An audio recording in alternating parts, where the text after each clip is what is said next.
Hi guys, I'm Nazanin and today I want to tell you about the mysterious Takht-e Soleyman, a UNESCO heritage and ancient place in Iran, and the story of the King Solomon and the Queen of Sheba. The Queen of Sheba brought gifts for the wealthy and wise King Solomon, whom she heard stories of and tested him with her hard questions. Solomon told her all the answers and, as a reciprocation, invited her to her fabulous throne. Solomon's demons made the water of the nearby magical lake warm. Years passed. The water remained warm, so did the mistress of the lake. Considered to be the treasure gem of the throne of Solomon or Takht-e Soleyman, the warm lake is one of the unrevealed mysteries of history. Based on the mythology, Solomon touched a cliff near the place the Queen of Sheba was dwelled. The water sprang from the cold stone and shaped a lake. Then he commanded his demons to make a huge fire deep down in the earth under the lake to make the water warm and protect the queen from the cold weather.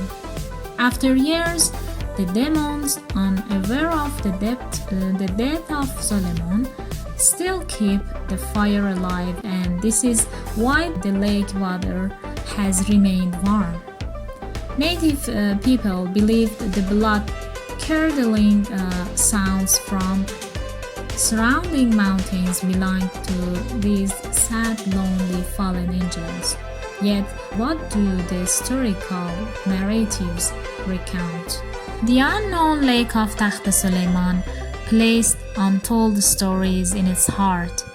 Historically speaking, when Heracles, crowned as the emperor of the Byzantine Empire, he tried to negotiate peace with Khosrow Parviz, last king of the Sassanid Empire. But the emperor of the Great Persia rejected the offer as a result of a deep-rooted animosity. He then captured parts of Byzantine territory, including Jerusalem. This was how the true cross was carried away and kept as a treasure of properties of Sassanid Empire. As revenge, Heracles launched an offensive against Khosrow Parviz to regain the wealthy treasure. History does not have a lot to tell us about what happened next and what was the destiny of the true cross and other treasures, but the myth does. According to unwritten tales, before the city was conquered, all the treasure troves were abandoned into the lake of Takht-e Soleyman, not to be taken over by Heracles and the Romans. Having the same war temperature at all the times of the year, along with tales narrating the presence of the valuable materials deep in the lake, Takht-e Soleyman is considered to be one of the most significant mystifying heritages. The science of geology answers part of the question.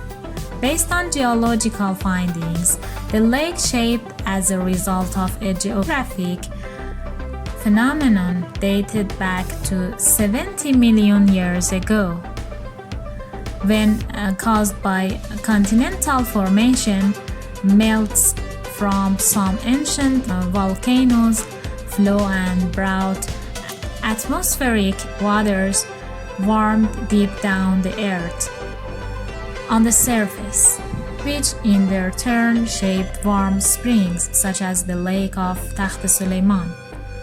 However, another question is yet to be answered. Is there any treasure hidden in the lake? Recent expeditions into the Takht-e Soleyman lake indicate that the answer may be yes. Although the search under this water is hazardously dangerous due to the poisonous condition of the water containing arsenic, some discoveries from the area found from the depth of the lake show that there might be some valuable things hidden under the water. In spite of that, more expeditions and findings are needed to be sure on this matter, whether there is any treasure concealed in the heart of the lake or not. The lake itself and the construction surrounding it are truly treasures handed down to us from different eras. Located on the northwest side of Iran, the archaeological site of Takht-e Soleyman is mostly a remaining ensemble of royal architecture of Sasanian dynasty in Persia. The site is situated in Azerbaijan province of Iran in a plain surrounded by volcanic mountains. Takht-e Soleyman, then known as Shiz, was originally built in Sassanid dynasty. Established as a Zoroastrian sanctuary, the site gained its religious importance at this time. After being destroyed at the end of Sassanid era, it was rebuilt in the Ilkhanate dynasty, Mongols. Since Ilkhanate, Takht-e Soleyman has passed many ups and downs and historical variations to meet peace in a safe place in the World Heritage List of the UNESCO, where its valuable is respected as an outstanding ensemble of royal architecture, joining the principal architectural elements created by the Sassanians in a harmonious composition inspired by their natural context.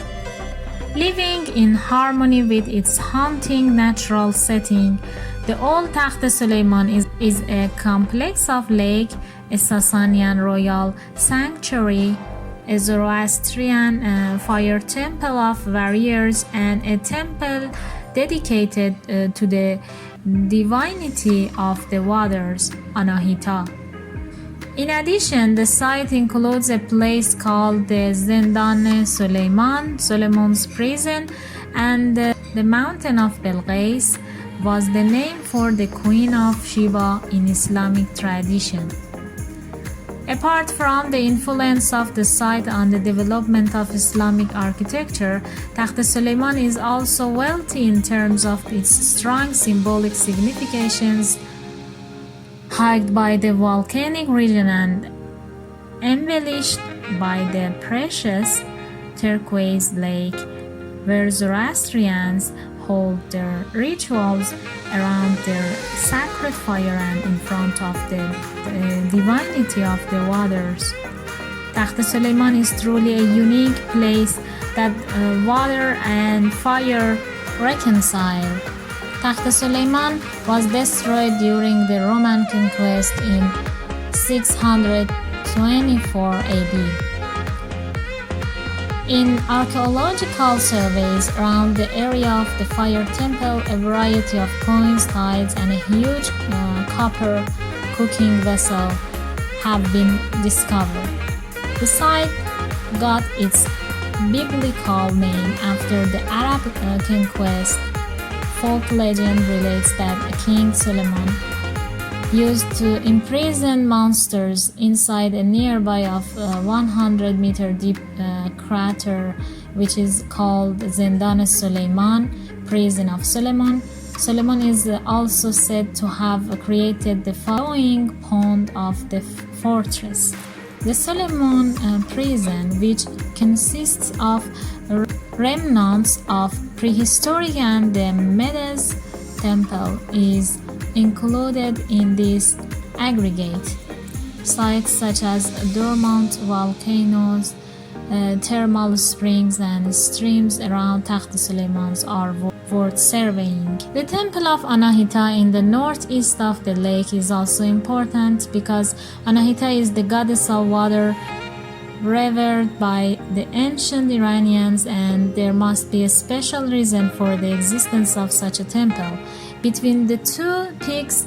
During the rainy season, a lake of melted snow water can be seen, and below there is a spring, which is the main reason for the presence of Anahita temple. This spring provided drinking water for the priests. To the north of Takht-e Soleyman lake is the Azargashnasb Fire Temple, which is the most important historical monument of the complex. Today only the remains of the fire temple of Azargashnasb remains, which is called the Throne of Solomon. Khosrow Anushiravan and Khosrow Parviz were Sassanid kings who paid special attention to this fire temple and tried to develop it. The fire temple dates back to more than 3,000 years ago. Religious ceremonies and ritual prayers were held in this fire temple. This fire temple was also the place of celebrations and coronation of the kingdom. Azargashnasb Fire Temple has been one of the most important fire temples of ancient times and the richest place of worship of its time. In order to visit this mysterious structure, you can choose an Iran tour package on my website, or you can easily make your own desired Iran tour package by requesting on my website. I will get in touch with you soon. If you like this video, give me a thumbs up, subscribe, and I will see you the next time.